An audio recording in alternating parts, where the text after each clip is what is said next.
Olá, meu nome é Elisa Alecrim e esse aqui é o Alecrim Go, um podcast de uma brasileira que está começando uma vida nova em Kansas City e fofocando durante o processo. No episódio de hoje, eu vou começar a contar para vocês como que foi a viagem e como que foram os meus primeiros dias aqui em Kansas City. Bom, há alguns episódios atrás eu comecei a contar como que foi preparar as malas para vir. Eu deixei muita coisa no Brasil, mas trouxe aquilo que eu achei que eu ia precisar imediatamente, que realmente ia fazer sentido trazer agora, porque foram 4 malas. Aqui foi comigo, né? E as 3 malas despachadas. Então eu tive que ter um cuidado considerável com o que eu ia trazer para não vir coisa demais, para não sentir falta de nada. Senti falta de algumas coisas? Senti, porém acontece. As minhas malas estavam meio pré-prontas até o dia do casamento, porque, enfim, eu já tinha começado a tentar esvaziar o meu guarda-roupas, mas ele não tá vazio, ainda tem bastante coisa lá. Minha mãe reclamou pra caramba, inclusive, disso, nos dias que a gente se falou, porque ela falou, você não levou nada, tem um monte de coisa aqui ainda, não tem espaço pras minhas roupas, que ela já tá querendo usar meu guarda-roupas.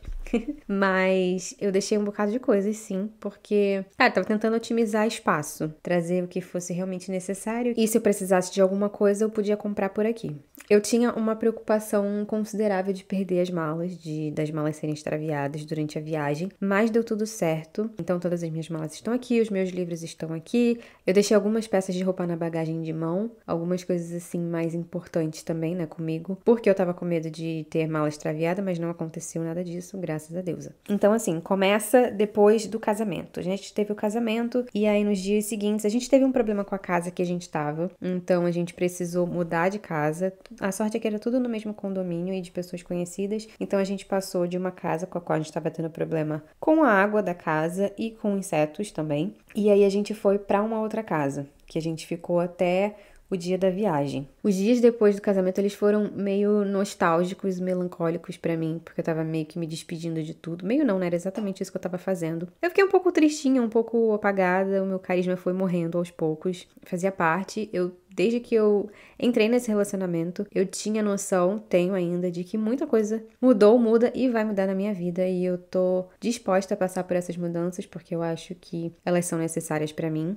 pro meu crescimento mesmo. É uma disposição realmente de passar por processos mais intensos e internos também. E é uma coisa que eu achei muito legal e muito fofinha, foi que as minhas malas já estavam mais ou menos arrumadas, só que aí, como era a minha primeira experiência arrumando mala, eu pedi a ajuda do Zeke, e aí ele foi lá me ajudar no meu quarto, na casa dos meus pais. E aí eu coloquei umas músicas pra tocar, que foi uma playlist que eu montei durante o tempo em que as coisas estavam realmente andando e se aproximando. E daí ele perguntou pra mim, você quer dormir aqui hoje? Eu vou entender se você quiser. E aí eu acho que eu comecei a chorar, porque eu falei, eu quero sim, porque ia ser meu último dia dormindo na casa dos meus pais. E aí eu fiquei lá nessa última noite na casa dos meus pais. E acho que por causa do nervoso também. O dia seguinte foi muito de nervosismo pra mim, que foi o dia da viagem, que a gente ia viajar à noite. Então eu passei o dia inteiro com a barriga meio zoada, com o estômago zoado, porque é o que acontece comigo quando eu fico um pouco tensa, um pouco nervosa. E aí é estranho contar essa história já há algum tempo depois dela ter acontecido, porque eu fico tentando lembrar a ordem das coisas, mas eu lembro mais da sensação que eu tive do que realmente aconteceu. Então eu lembro que eu tava na casa dos meus pais e aí as minhas malas estavam todas na sala. Eu tava separando já as coisas, né, pra não me confundir, não acabar esquecendo alguma coisa. E nessa de fechar as malas e tudo mais, eu não tinha configurado as minhas senhas das malas direito. A gente no dia anterior tinha ido ao centro de Maricá comprar uma mala pro pai do Zeke e pra comprar algumas outras coisas que eu precisava. E aí a moça na loja ensinou a gente a configurar a senha pra mala. E aí beleza, super fácil. Consigo fazer isso, só que eu não fiz assim que eu cheguei em casa, eu fiz no dia seguinte. E aí nesse dia seguinte eu não estava conseguindo fazer direito. O que aconteceu? Tranquei uma das malas, tentei colocar uma senha, mas daí não sei o que aconteceu. A senha se perdeu, eu tentei abrir a mala, não consegui, ou seja, a mala ficou trancada para o todo sempre. Agora não, porque a gente já sabe, a essa altura você também já sabe, que a mala foi aberta. No entanto, esqueci como é que aconteceu, mas vou checar com o Zeke como é que ele fez para destrancar a mala e no final desse episódio eu volto para explicar como é que foi. E aí a nossa preocupação, desde que a gente soube que essa viagem ia acontecer, era como vamos fazer com todas essas malas. Porque não eram só as minhas 4 malas, eram também as malas dos pais do Zac e dele. Então a gente pensou num carro muito grande pra alugar, uma minivan, alguma coisa nesse sentido, mas no final das contas a gente não alugou um carro tão grande assim. Não me pergunte que carro que foi, porque eu não entendo de carro. Eu sei que era uma Fiat. Agora, qual o modelo? Não sei. E aí a gente alugou esse carro. Na chegada, o que aconteceu? Meu tio foi com o carro dele, e aí fomos eu, meu pai e meu tio, se eu não me engano. E aí a gente buscou o Zac e os pais dele. E aí a gente pegou o carro que o Zac alugou, e aí fomos eu, os pais dele e meu tio no carro alugado, meu pai com as malas no carro do meu tio. Não sei se ficou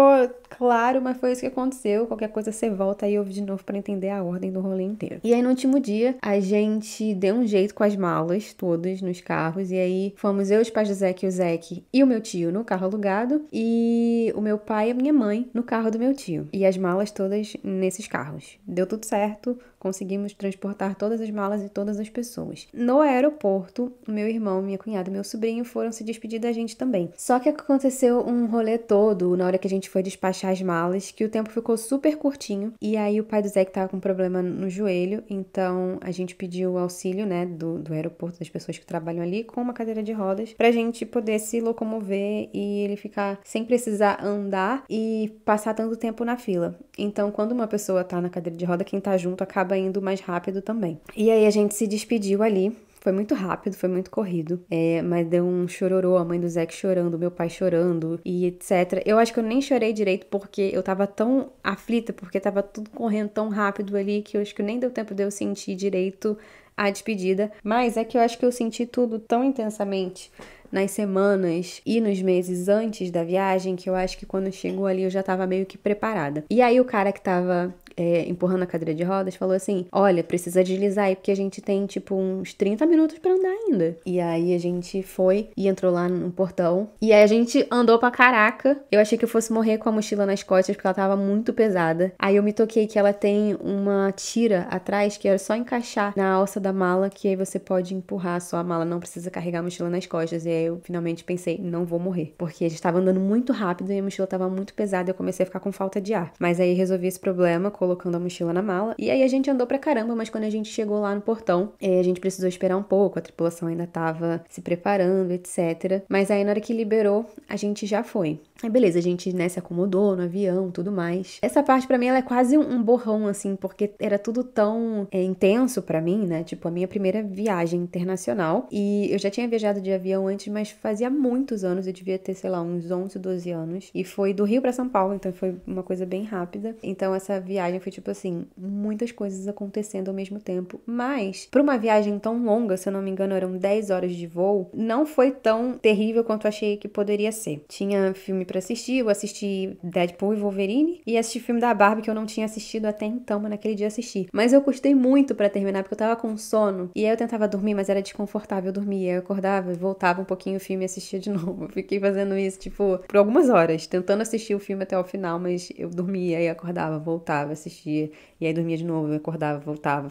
Fiquei nisso. O que pra mim é muito interessante do negócio do avião é que, tipo assim, eu conheço muita gente que tem medo. E aí eu fiquei pensando, nossa, será que eu vou ter medo também? Porque na minha cabeça sempre foi assim, tipo, ok, sabe? Não era nada demais. E aí quando eu tava lá, o que eu pensei foi, não é tão assustador se você não pensar que você não está em terra firme. E de vez em quando eu olhava pra janela e ficava, puta merda, a gente não tá em terra firme, a gente está no ar, cara, que bizarro. Mas, de uma maneira geral, pra mim, é tipo andar de ônibus.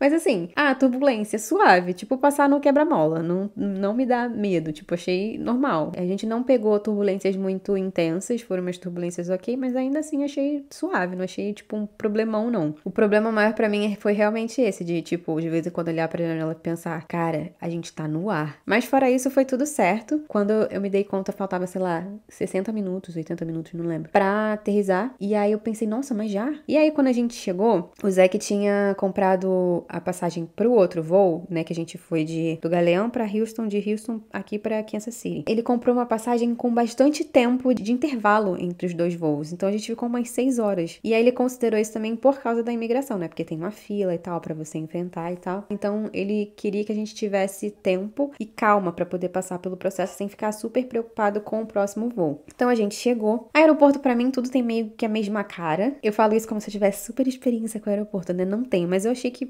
qual que é a diferença? Você tá num lugar que agora as pessoas falam inglês, mas essencialmente, tipo, um lugar parece o mesmo. A gente achou que dava pra ir todo mundo por uma mesma linha, mas não. Então eles foram pra outra fila de cidadãos americanos e eu fui pra outra fila que tava bem grande de imigrantes, enfim, de turistas e tudo mais. O meu processo de visto, quando ele chega, acho que eu já falei isso no episódio que eu falo do visto K1, mas quando meu passaporte chegou com o meu visto, eu recebi um envelope pardo que eu não poderia abrir. Aquele envelope só seria aberto na imigração. Quando eu entrei na fila, aí o cara me chamou, ele perguntou de onde eu tava vindo, eu não tinha entendido, perguntei o quê, e aí ele falou de onde você tá vindo, eu falei do Brasil, aí ele olhou o meu passaporte, o meu visto, deu uma checada lá, mas aí ele chamou um cara e o cara me levou para a bendita da salinha da imigração. Mas eu acho que eu só fui parar na salinha porque tinha um envelope e eu acho que ele não ia parar a fila pra abrir aquilo ali, então o cara só foi checar o que tava dentro do envelope na salinha da imigração. E aí assim que eu cheguei lá, o cara já me chamou, eu meio panguando assim, não tinha entendido, ele me chamou porque ele falava espanhol, e aí o sotaque dele eu acabei não ouvindo a primeira vez. E aí ele me perguntou como eu conhecia o Zeke, o que ele fazia, e foi abrindo o envelope, perguntou se a gente ia casar. Na verdade, ele me perguntou se a gente ia casar, mas eu entendi ele perguntar se a gente já tinha casado. Eu falei, não, ele não vai casar. Eu falei, não, sim, a gente vai casar, mas a gente não casou ainda, né? A gente teve a cerimônia, vou reiterar isso aqui, a gente teve uma cerimônia no Brasil, mas ela não tem validade judicial, ela não tem validade legal. Foi uma cerimônia pra minha família do Brasil poder participar, os meus amigos poderem participar, porque nem todo mundo vai poder participar do casamento oficial que vai ser aqui nos Estados Unidos. E aí ele fez essas perguntas, perguntou quando é que ia ser o casamento, e perguntou como a gente se conheceu, o que ele fazia e tal, e nisso foi abrindo o meu envelope, né, checando os documentos e tudo mais. Meio que foi conferindo algumas respostas que eu dei no que tava lá, e aí me liberou, pronto. Aí o Zeke tava me esperando bem na saída, assim,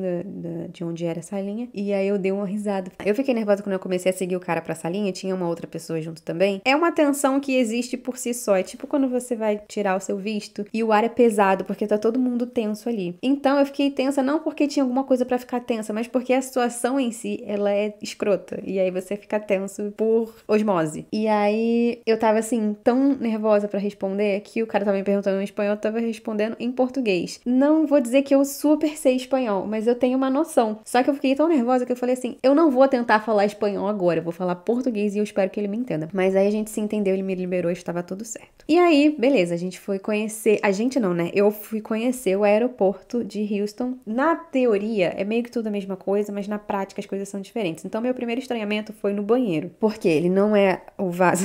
Eu vou dar detalhes muito específicos aqui, mas eu acho que as pessoas que me acompanham, minha família, vão gostar de saber dessas coisas meio nada a ver, mas eu vou contar. A tampa da privada, ela não é fechada, ela tem tipo um corte no meio, bem na frente. No Brasil, a gente se acostumou, mulheres principalmente, a fazer xixi no banheiro agachada. Tem coisa pra cobrir no vaso? Tem, mas eu já tô acostumada a fazer desse jeito. A minha questão foi, eu sabia que tinha que jogar o papel dentro da privada, mas eu também precisava despejar um lixo e eu tava procurando uma lixeira. E aí eu fiquei, tá, calma aí. E aí eu vi tipo uma latinha assim, meio acoplada na parede, eu falei, deve ser aqui. A segunda dúvida foi, como é que eu dou descarga nesse negócio? Porque eu não tava vendo a alavanca e tal. E aí eu fiquei tanto tempo nessa indagação que a descarga disparou sozinha. Aí eu pensei, tá bom. Então ela dispara sozinha, eu não preciso fazer nada. E aí tinha um vãozinho, que a porta não fechava direito. Falei, vão me ver fazendo xixi. Beleza, não quero nem saber. Tipo, eu tava ignorando tudo que tava me causando desconforto naquele primeiro momento. Eu falei, eu vou ignorar. Eu não vou ficar, tipo, dando trela pra isso não, que senão não vou fazer muita coisa, porque eu vou ficar com medo, eu vou ficar com vergonha, então eu prefiro não pensar muito nisso agora. Daí, enfim, me acertei com o banheiro e saí. Pra mim, um choque, assim, que dá saindo do Brasil, e principalmente vindo da família que eu vim, morando nos lugares que eu morei, é a questão de que as pessoas não estão nem aí. Então, você vê as pessoas vestidas de jeitos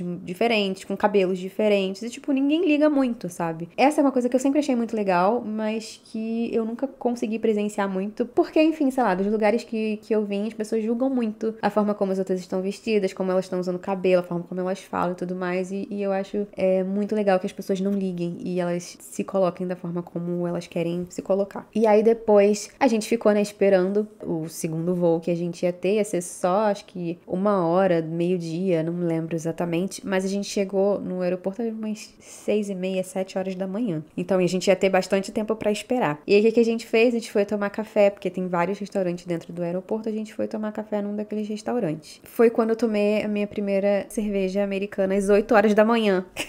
E, na real, eu lesa toda a vida. Você precisa estar com a sua identidade se você for comprar bebida, se você for beber nos estabelecimentos dos Estados Unidos. Porque eles precisam checar se você tem mais de 21 anos e se você pode beber. Como eu tenho a cara de adolescente, eu acho, tamanho também, as pessoas geralmente vão me pedir, tipo, identidade. Ou vão perguntar quantos anos eu tenho. No Brasil, isso não chega a ser um problema, mas aqui você precisa ter o comprovante de que você é maior de idade, de que você pode consumir bebida alcoólica ou comprar bebida alcoólica. E aí eu tinha esquecido meu passaporte, o Zé que foi buscar. E aí depois voltou e a menina checou e aí sim eu pude beber a cerveja às 8 horas da manhã. Talvez não tivesse sido uma coisa muito inteligente a se fazer, mas foi a minha primeira e eu era super levinha. Enfim, foi tranquilo, a gente ficou meio que conversando e tudo mais. Eu tava com muito sono, eu tava muito cansada porque eu não dormi direito no voo, mas esse tempo passou rápido, relativamente rápido. Ah, teve uma coisa que eu achei muito engraçada que eu comentei, foi que tem uns quiosques de água, biscoito, enfim, várias coisas que você pode comprar para consumir enquanto você tá esperando o seu próximo voo. Não tem atendente, você pega, você paga e o negócio fica todo exposto. Eu fiquei assim, como assim? Provavelmente tem câmera, né, gente, também. Não tô pintando aqui como se aqui fosse o lugar mais perfeito do mundo, sem crime e tudo mais. Mas eu achei bem louco que tem um quiosque inteiro aberto, assim, com várias coisas e você mesmo pega e você mesmo paga e não tem ninguém te vigiando. Provavelmente tem câmeras te vigiando e pessoas por trás dessas câmeras, mas ali presencialmente não tem. O segundo voo que a gente pegou, ele era mais rápido, era 1 hora e meia mais ou menos. Era um avião menor e era de dia dessa vez, então eu consegui ver muito da paisagem do lado de fora. Achei muito legal poder olhar assim. Eu não sei explicar, mas é muito maneiro você olhar pra cá pra baixo quando você tá num avião. Então foi muito legal, porque eu passei acho que a viagem inteira com a cara na janela, querendo ver tudo, tirando foto. Acho que eu tenho essas fotos ainda, mas é que ficaram no meu celular antigo e vou recuperar essas fotos pra compartilhar. O meu inglês começou a travar um pouco nesse momento. Eu não precisei me comunicar muito em inglês durante a viagem, mas de uma maneira geral, tipo, bom dia, boa noite, boa tarde e obrigada, que você responde quando você tá no voo. E o que você quer, né, de comida, etc. E aí, nesse segundo voo que eu comecei, eu já tava muito cansada, sabe? E aí eu percebi que quando eu fico cansada, eu respondo automaticamente em português. Isso aconteceu algumas vezes. E aí teve uma hora que a moça me perguntou se eu queria gelo na minha bebida, acho que eu tava tomando um suco de laranja, suco de maçã, sei lá. E aí ela perguntou se eu queria gelo, e aí eu fiquei uns 3 segundos tentando processar a pergunta e responder.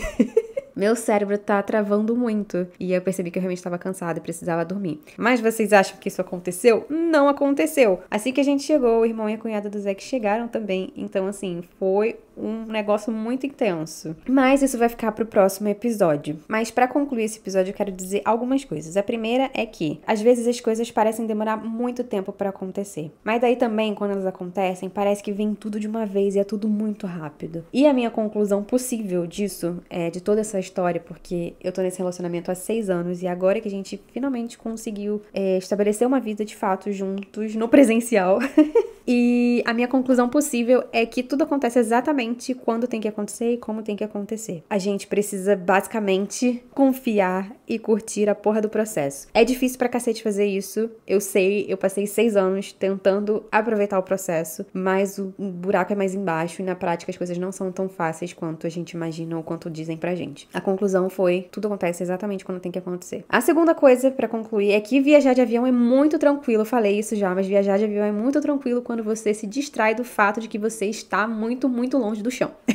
Se você não pensar nisso, se você se distrair, sei lá, assistindo um filme, lendo um negócio, fica suave. Agora, se você pensar, caraca, a gente não tá no chão, aí bate um medinho. A terceira coisa é que começar uma vida nova num lugar novo exige muita paciência e alto amor, e eu tô falando isso assim, do fundo do meu coração. É uma reflexão muito minha pra mim mesma, mas que eu gostaria de dividir. Porque você é uma pessoa, quando eu digo você, eu digo eu, tá? É uma pessoa aprendendo um mundo de coisas novas, e isso é praticamente você reaprender a viver, a falar, a andar, a comer, e não dá pra saber tudo logo de cara. Não adianta você se cobrar, querer querer estar num nível que você não está. Você tá começando de novo, então volta lá pro começo mesmo. Sem vergonha, sem medo, sem um excesso de auto-julgamento. Tenha paciência com o processo, confia no processo, curte o processo. Tô falando isso aqui como um lembrete pra mim mesmo, mas caso alguém precise ouvir isso também, está aqui. E por fim, me siga no Instagram, @elisalecrim ou alecrimgo, para saber mais e para acompanhar mais do podcast, de como que tá sendo essa nova fase da minha vida, eu me reinventando aqui, me redescobrindo num lugar completamente diferente. Alecrim é sempre com N. E é isso, a gente se ouve no próximo episódio. Beijo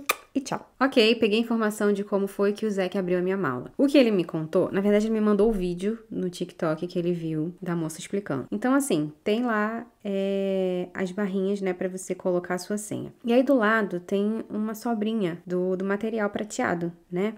E aí, você vai procurar por uma fendinha nessa barrinha que fica ao lado. E aí, quando você achar essa fenda, você volta 5 dígitos. E aí, você vai fazendo isso até você encontrar sua senha. Foi assim que ele destravou a minha mala. Caso tenha ficado dúvida, eu vou compartilhar o vídeo no Instagram. Então, é isso. Agora eu vou de verdade. Tchau!